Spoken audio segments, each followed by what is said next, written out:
Hey guys! What's up? So, before we get into our podcast, there are some things that need to be said. First off, we're so excited that y'all are here. Thank you for watching us and loving us and praying for us. I do have a special prayer request though. Jonathan over here lately, for the past few months, has really been exhausted, like just terribly exhausted. So here's the deal. If there are any doctors or nurses or anybody there, Lolo, give us some advice on what to do. I've been trying to get him to go to the doctor a lot. Maybe if I can get him on the podcast and do this, maybe he'll go. But y'all, he's just always tired. Like he can sleep 8 hours a night and he's tired. And that is not true. And he's like, oh, I got a kid. Well, okay, so do other people, okay? And everybody else is tired. They're not tired like you are. Anyway, y'all, like if he falls asleep on this podcast today, nobody say anything because it's probably gonna happen. Okay, he's that tired. I was trying to take a nap today, and that's when Jared got to my house. Yeah, and that was an hour and a half ago. And I didn't get the nap, and he still hasn't woken back up yet. So y'all just I'm wide awake. Hello, people. I'm wide awake. Anyway, so listen, help us with that because I'm worried. I'm really concerned about it. He is not. He is full of garbage. I really think he needs to have a shot or something of B12. I don't even know what that is. But I think Jared was initially talking about liquor. The only liquor. Never mind. That's so funny. There's a joke that is an inside joke that y'all don't know. Anyway, welcome back to our podcast. And we are, guys, for real, like the last podcast we had 40 something views. And so far. And I mean, Jared didn't share it on Facebook, and that's usually what doubles our view count. Yeah, and so thank y'all for watching, even though I didn't share it. So anyway, I really appreciate you guys. Now, I would just like to point out, last week we finished our first full, actual, stuck with it type of series. That's right. We were consistent every single week. Go check out all of those videos. I think most of those gained decent traction. Yep. So go back and watch them. If you've got questions about things that are often, misrepresented doctrines in Christianity or things that there's a lot of disagreement on, we might have talked about it. If we didn't, let us know in the comments, and we might do a part 2 to that series at some point and talk about some more often confused doctrines. This week... Now he's getting ahead of himself. I'm just picking. This week, we're going to be talking about a standalone topic. Rest. But I'm just thinking. Soon. I'm not going to say next week yet, but I want it to be next week. We are going to be getting into Jared's original music. Yes, we are. Because he promised that if we got to 25 subscribers, he would share his music with you guys. And we're currently, as we record this, at 31 subscribers. So you owe it to the people. I do, and I'll do it. I will give you a song. And so, a song. I'm joking. So I don't know how we're going to do it. Me and Jared are going to have a creative meeting. And by that, I mean, we're just going to have a conversation. And we are going to talk about what the best way to release those and talk about those is going to be. But you are not going to want to miss those because Jared's going to sing for you guys. He's going to talk about where his heart was at several years ago when he wrote these songs, and maybe even what he would change if he were to write these songs again today. Why he hates his album so much, and I don't hate it. I just don't like to listen to myself. Oh, okay. Well, you're about to. I will say this too. When Jonathan says we're going to have a creative meeting, anytime that Jonathan says we're going to talk about the podcast before the podcast, it's always 30 minutes before the podcast. No, there's We no do. way that we can go into something as intense as your original music without having a meeting beforehand. But first of all, he don't even let me listen to him. I don't have a copy of the CD.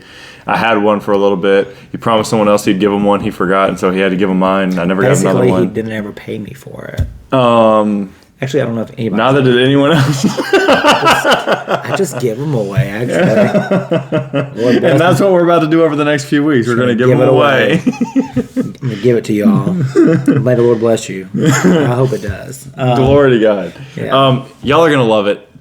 So stay tuned over the next couple weeks for some original. Probably you've never heard these songs because nobody's ever heard these songs.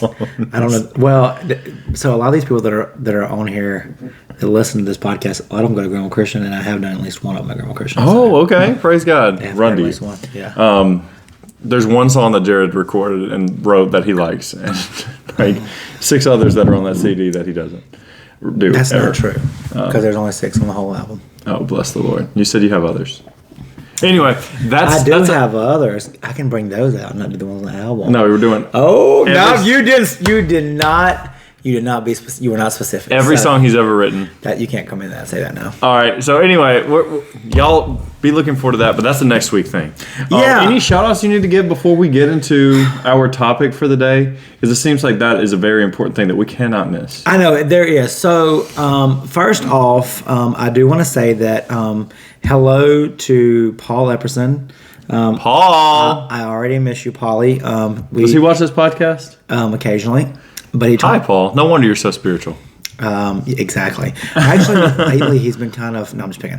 But we did spiritual hymns this last week, and it was a really good week. And so it's always fun just hanging out with Paul for the week. And hopefully he'll be back in a few weeks to do baccalaureate. And so y'all be praying for that. Can you say that word again? Baccalaureate. I said baccalaureate. Baccalaureate. Also, I'd like to give a quick shout out to Miss Luella. Love you to death, and she always watches, and she's always encouraging. And so I cannot wait to get back down or up to Clarksdale, I guess. Clarksdale's up there. Yeah, it's up. To celebrate recovery and just a wonderful time there. Also, you know, you have some friends in life, and well, so you test them, right? And I did this last week. Oh, okay. I was like, all right, this is what I'm going to do. I'm going to see how many times CJ and Angela call me throughout the week. So I called them on Monday. I gave them Monday, right? Called them on Monday. You know, talked to them. Matter of fact, I was in the airport, and so I carved out time. I was flying back home from Tennessee. And you told the airplane pilot, you wait. You wait a minute, because I have to call CJ and Angela. They are so important to me in my life that I have to call them. And so I talked to them, and then I was like, you know what? I'm just going to see for a minute. Give them a week and see if they call me. And I couldn't even last a week. I missed them so much, and they never called. So I called them yesterday and talked to them for a while, and you know, not one time did they offer up an excuse of why they didn't call. I didn't ask them, but so I've got a few things to say. Wait a minute, nobody asked you to talk, but my podcast too. Is it? I thought we just decided you were the roadie. But anyway, I'm just picking. Friends don't test friends. Also, Jared was not testing you. Jared was so wrapped up with his other friend that he didn't call anybody this week. Okay, time out. Hold that thought for just a second. Who took who to doze on Thursday night and didn't answer and bought him an extremely expensive steak? I'm waiting. You did, Thank you wouldn't answer my phone call. You didn't call me. I did. When? Well, I was trying to figure out if y'all were having the thing or not. Oh, but I did call you back. Yeah, talking about something. Oh, you're flirting with somebody. Anyway, I was not. I don't flirt. Jared is a flirt. For those of you that don't know, wow. And I think you do. But anyway, friends don't test friends, Jared. I didn't test them. I mean, friends don't get distracted by other friends and not call friends. Okay, wait a minute. No, okay, y'all heard that, CJ and Angela? Quit getting distracted and call me. Let's get into the podcast topic for today. So today we're going to be talking about true friendship. No,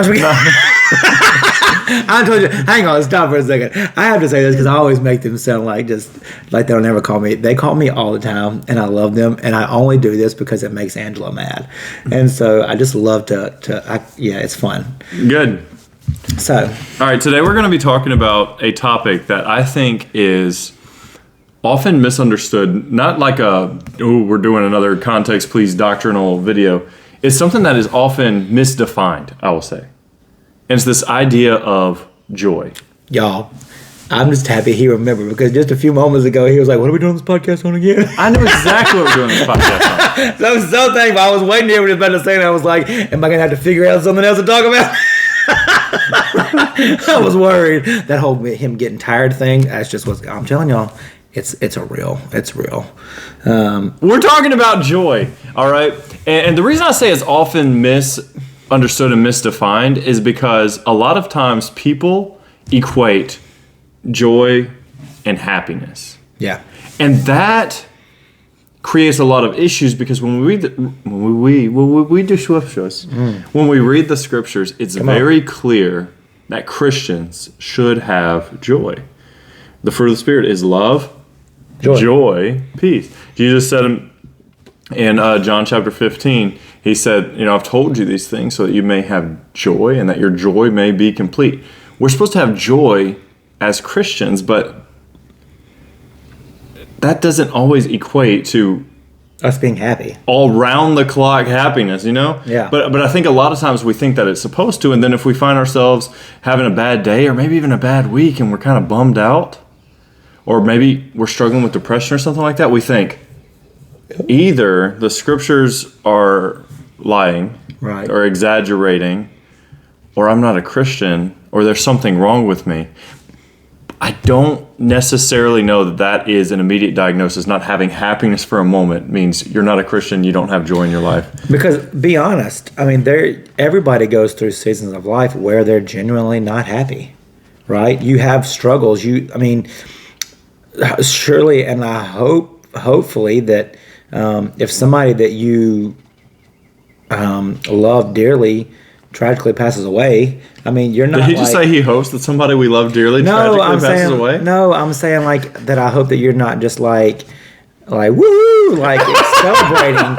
You know what I'm saying? You're not like you have joy in your life. In that moment, this man just said, "Hope your grandma dies and that you're sad about it." Well, you should be like, if you love somebody truly and they die, you are going to be sad about it. Okay, it's just life. Wow, he is tired. Okay, he went into delirium now. And so, what is joy? If you could define joy, how would you define it? And then we're going to talk about some of the scriptures that talk about joy and why we can have this joy. Why does joy immediately overflow from Christianity? So we're going to talk about that, but could you define joy? That's a hard one. So like I always go back to that, happiness is fleeting, but joy is eternal. Okay. What I mean. But joy, I think, would be even in the midst of the chaos, the circumstances, and the things of life that just are going on and are maybe going wrong, it's having that hope and that peace and that assurance that one day everything will be made right. Yeah, and I think that actually is a pretty good Christian definition of joy, or at least an explanation of it. And I think that really goes into and answers the question of why are Christians, why do Christians have joy? Why is that an expected outpouring of the Christian life? Why is it one of the fruits of the Spirit, like something that we're supposed to have right after love? Obviously, Christians are supposed to love one another and love the Lord with all their heart, soul, mind, and strength. But why are Christians expected to have joy? And it's because we have a hope that is so much greater than anything that we could possibly face in this life, to where I know even if this thing kills me, I still have something to look to. And that reminds me a lot about, I thought it was in Romans, Romans chapter 8. And we've talked about this passage briefly at different times, but check this out. He says, I'm going to start at verse 18. He says, "For I consider that the sufferings of this present time are not worth comparing with the glory that is going to be revealed to us. For the creation eagerly waits with anticipation for God's sons to be revealed. For the creation was subjected to futility, not willingly, but because of him who subjected it, in the hope that the creation itself will also be set free from the bondage to decay and the glorious freedom of God's children. For we know that the whole creation has been groaning together with labor pains until now. Not only that, but we ourselves who have the Spirit as the first fruits, we also groan within ourselves, eagerly waiting for adoption, the redemption of our bodies. Now in this hope we were saved, but hope that is seen is not hope, because who hopes for what he sees? Now if we hope for what we do not see, we eagerly wait for it with patience. All right, so that talks about the contrast between what we're facing now and what we have to look forward to one day. And I think that very first verse that I read, verse 18, sums it up, and he says, the sufferings of this present time are not worth comparing with the glory that's going to be revealed. That's why Christians can have joy. That's why Christians should have joy. That's why Christians, in the midst of, like we said, in the midst of a terrible time, there should be joy present in their life. There should be joy that's very evident, that everybody else can see and go, okay, what's different about them than me? One of the questions that I want to pose, and I want us to think about for a minute, is, so then why for some Christians is that not the case?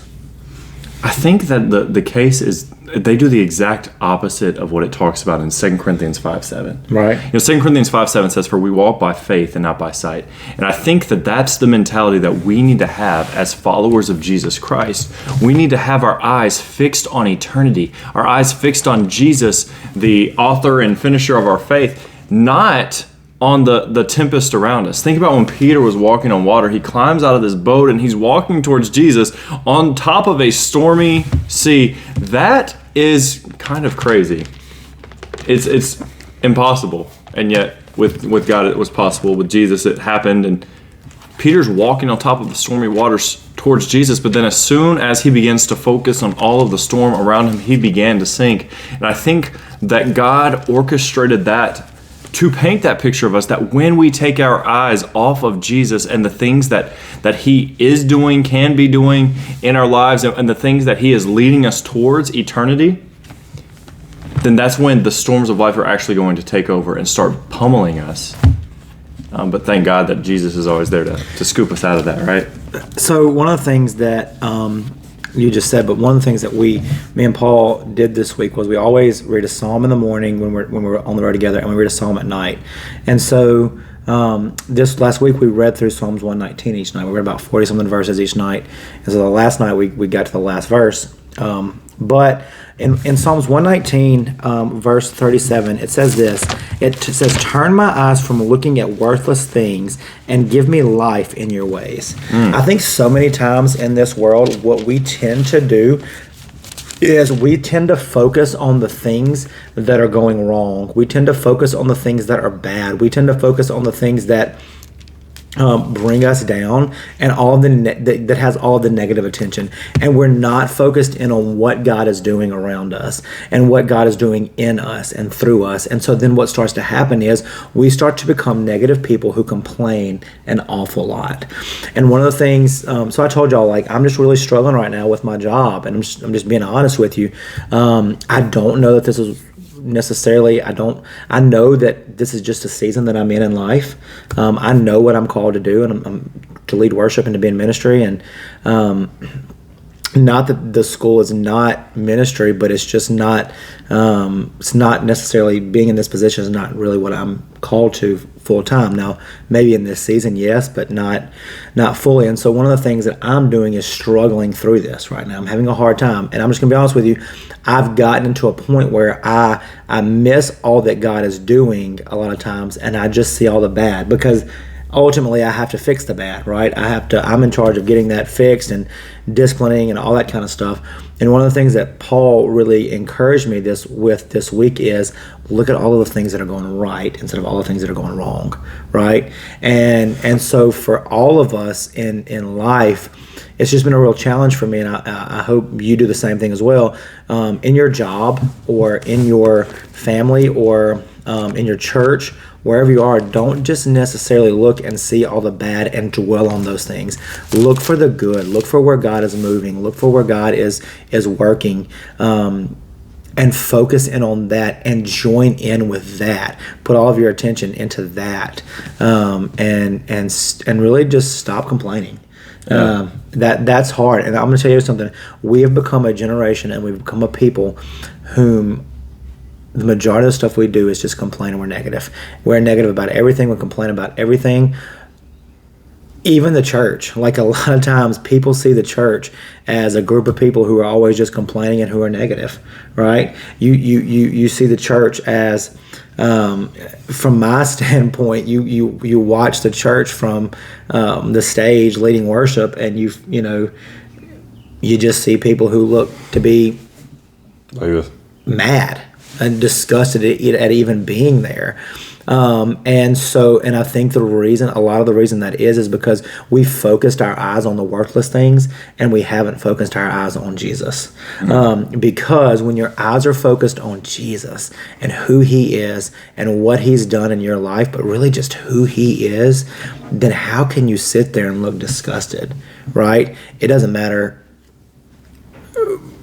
All that matters is him, and you want to pour out your praise to him. And so you just want to worship. And so the whole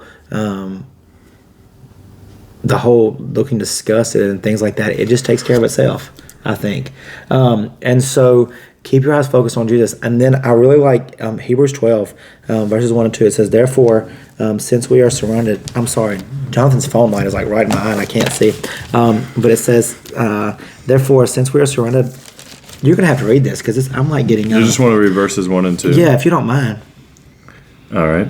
Therefore, since we also have such a large cloud of witnesses surrounding us, let us lay aside every hindrance and the sin that so easily ensnares us. Let us run with endurance the race that lies before us, keeping our eyes on Jesus, the source and perfecter of our faith. For the joy that lay before him, he endured the cross, despising the shame, and sat down at the right hand of the throne of God. So as you're going through life, keep your eyes on Jesus. Set your eyes on Jesus. That old hymn, turn your eyes upon Jesus, look full in his wonderful face, and the things of earth will grow strangely dim in the light of his glory and grace. When everything seems to be going wrong, fix your eyes on Jesus. When you seem to feel negative and complaining and just like you can't see the good in things, turn your eyes to Jesus. One of the things that I love about worship is when you're worshiping Jesus, it sets your eyes back on Christ. It helps you get aligned back to looking fully at Jesus and looking up at him, and not focusing on the things of the world. And so in moments where you feel like you're wanting to complain, you feel like you can only see the negative side of things, I would encourage you to withdraw from where you are, spend time praying, spend time reading your Bible, spend time in worship, and getting your eyes focused back on Christ and who he is and what he's wanting to do in and through you in that situation. And I think that the things that Jared's been talking about is focusing on the good things that God has done is the principle that's taught really clearly in Philippians. And so I wanted to read this passage, and then I wanted to... I would turn there, but I can't see, so I'm just going to... wanted to offer an encouragement along with it. So I'm going to read Philippians chapter 4, and I'm going to start at verse 8.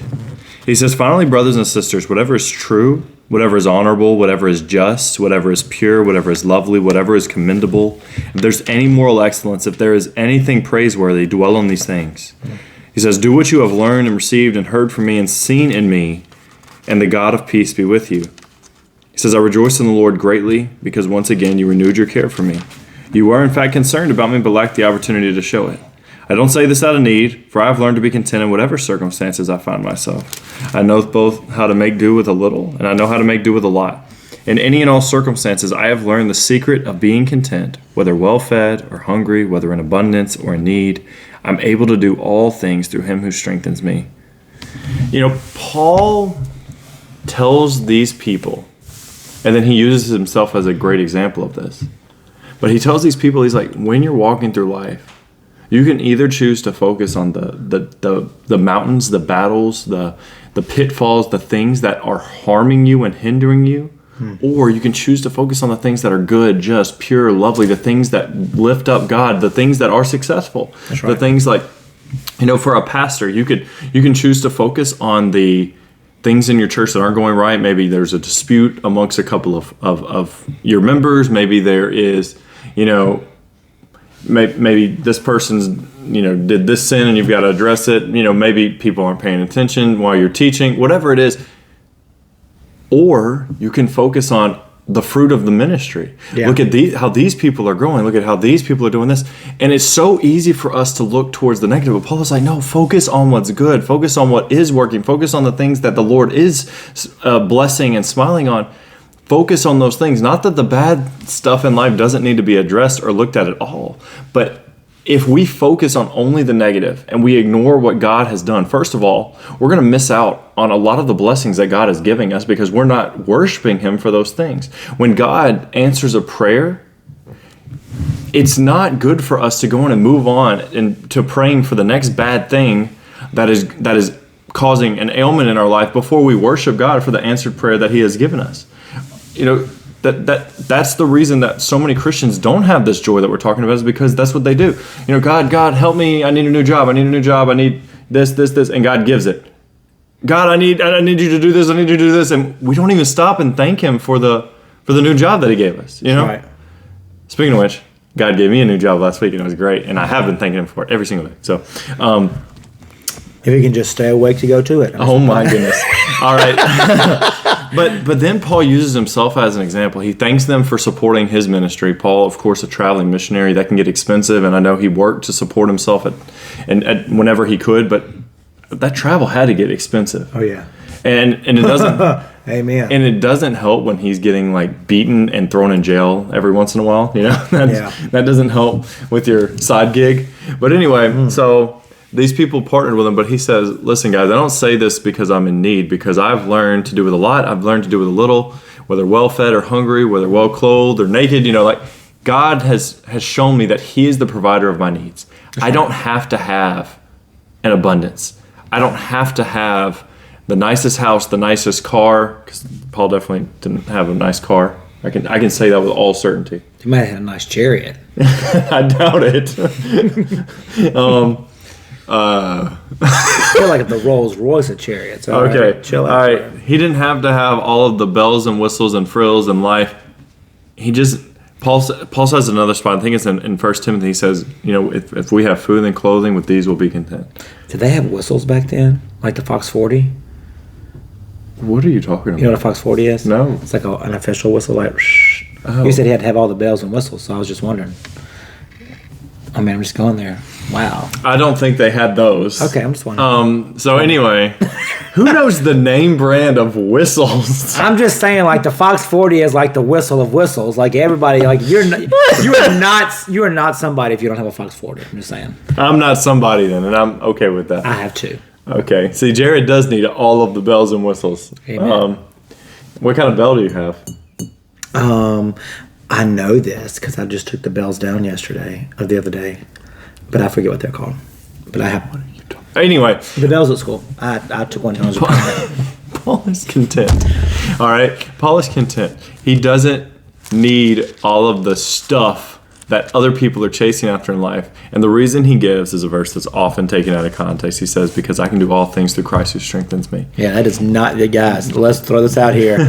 Do not go to the free throw line and be like, I can do all things through Christ who strengthens me. Man, I'll tell you what, I can make a 3-pointer because I can do all things through Christ. No, guys, no. Paul is saying, I can survive when I'm broke, homeless, and naked because God's got my back. Yeah.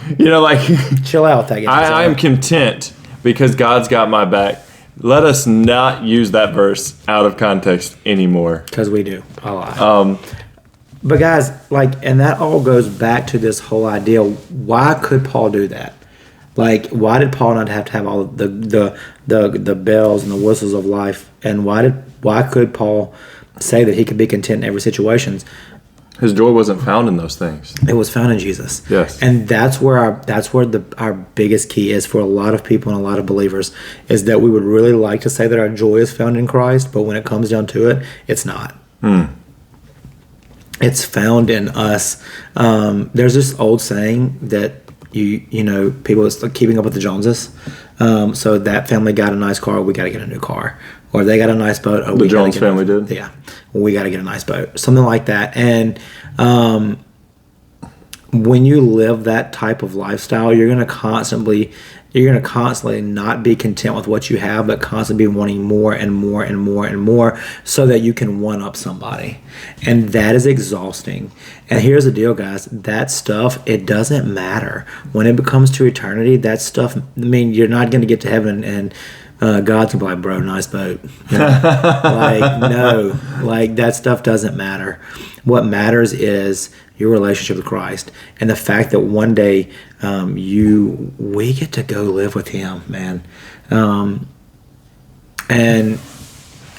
one thing that I can say truly is that like, you know, death is not something that you're just like, woo, I look forward to, but like, man, being able to be in heaven and with Jesus for all eternity, why would I not long for that? You know what I'm saying? Mm-hmm. This world really isn't our home. And you know, you hear all those people say, we're just a pilgrim passing through type deal. But like one day, my time on this earth is going to end and I get to go be with Jesus. And I'm just going to be honest with you. That's not sad for me. And I hope it's not for you. So, what you got? I should know what passage this is, guys. And I'm disappointed to say that I don't. I'm just going to say the reason that he doesn't is because I'm sleepy? So tired he can't even think. You're going to have to open your phone for me. Okay. What do you want me to look for you? The verse that says, in the Lord's presence there is fullness of joy. Psalm 16. Psalm 16? See, look, Jared knew. Because he's not sleepy. All right. Oh, my Bible's not working. Psalm 16. Verse 11. Verse 11. So it says this. You reveal the path of life to me. In your presence is abundant joy, and at your right hand are eternal pleasures. That, I think, is what this all boils down to. We've talked about, you know, walking by faith and not by sight, fixing our eyes on Jesus, the person who is waiting to welcome us when we enter into His kingdom. Remember the fact that this life is barely a drop in the bucket when compared to eternity. An eternity spent with God and eternal joy. And so if we face hardships here, it's okay. Because the hardships that we face here, the worst times that we face here, don't even compare with the good stuff that God is going to be doing through us and for us for all of eternity. We get to sit and look upon the face of God. We get to experience His goodness and in full force for all of eternity. That's great stuff. And let us not forget also, and for believers, when we face hardships and when we endure those hardships, God is going to reward us greatly for that. It's not like we go through hardships here on this earth and they mean nothing in the grand scheme of things. They do mean something. God is going to reward you for those. I believe that on the day of judgment, I'm not going to, be like some guys and be like, God's going to play a movie of your life. I don't know what this is going to look like, but we're going to have to look back on our lives in some type of way. And I believe that the hardships that we endured for the sake of Jesus and endured with joy, trusting that God was going to work through that, God's going to commend us for that. God's going to reward us for that. All of the things that we did in His name, He's going to reward us for that. But the times where we buckled and the times where we decided that all hope was lost because, I dropped my Mexican Coca-Cola on the concrete and it shattered and I didn't get to drink it, That'd have been terrible. The times where we just completely gave up on everything and I guess it's life's terrible and then you die, Wow. Okay. I feel like we're gonna wish that we hadn't done that when we stand before God and God's like, what was going on here? What about joy? What about focusing on me? And so let's focus on Jesus, not just because these hardships aren't huge when compared to eternity, but because God is working through those hardships and He's going to reward us for those hardships as well. You got something? Yeah, I just want to say, do not complain. Let's commit to this, y'all, that we're not going to be a people that complain, but we're going to be a people that look to find the good in every situation. Right? Cool. All right, so that's Jared issuing a challenge, and so me and Jared are going to hold each other accountable for that. If we start complaining, we're going to smack each other. I'm going to hit him with my Mexican Coke bottle. Oh my gosh. But remember this. For his anger is but a moment, and his favors for a lifetime. Here's what I want you to hold on to. Weeping may tarry for the night, but joy comes with the morning. That doesn't mean that your problem is going to go away tomorrow morning. What? Throw that out here. Joy comes in the morning. But what that does mean is this, is that at some point, at some time, you will see a breakthrough in that. And it may be, hear me, it may be on the other side of eternity. And that's okay. And because you got a lot longer there than you got here. Exactly. So we love y'all guys. Y'all guys. I'm really nervous about Jonathan. So please be praying about his tiredness. And seriously, if there's a nurse or a doctor or somebody that watches this and you could offer some advice because he just won't go to the doctor, please do that.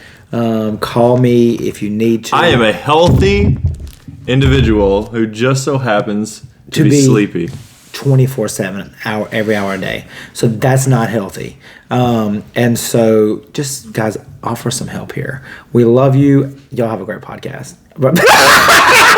Leaving that in. Y'all have a great day. Y'all have a great day.